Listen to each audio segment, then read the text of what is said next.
ஆண்டவராகிய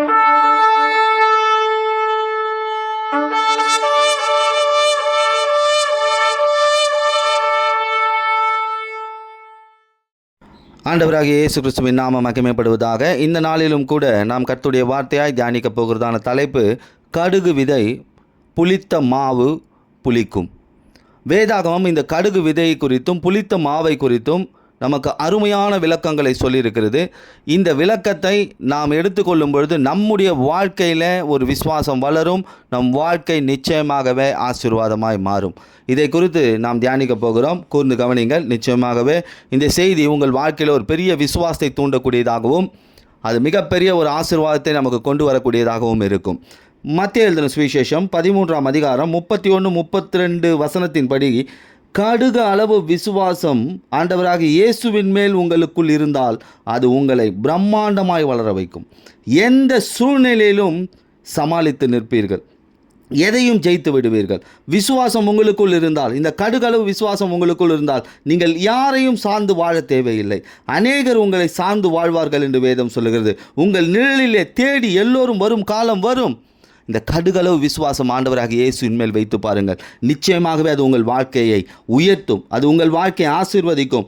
அதே போல் மத்தேயு 13ஆம் அதிகாரம் 33ஆம் வசனத்தில், புளித்த மா கொஞ்சமாக இருக்கிறது, ஆனால் முழு மாவையும் உப்ப பண்ணும் என்று சொல்லப்பட்டிருக்கிறது.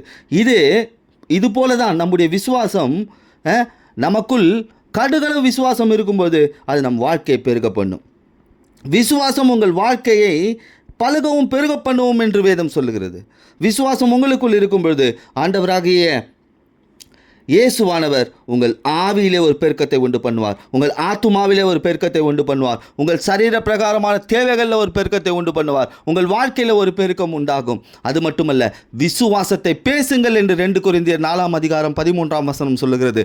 விசுவாசத்தை பேசுங்கள். என் வாழ்க்கையில் இது நடக்கும், என் வாழ்க்கையில் வியாதி சுகமாகும், என் வாழ்க்கையில் இருக்கிற தரித்திரம் மாறும், என் வாழ்க்கையில் இருக்கிற சத்துருக்கள் சரிக்கட்டத்தை நான் காண்பேன், நிச்சயமாகவே நான் எழும்புவேன். விசுவாசத்தை பேசுங்கள். அதே போல் 2 கொரிந்தியர் 5ஆம் அதிகாரம் 6ஆம் சொல்லியிருக்கிறது, விசுவாசத்தில் நடவுங்கள் என்று. ஆண்டவராகிய இயேசுவின் வழியில் நீங்கள் நடவுங்கள்.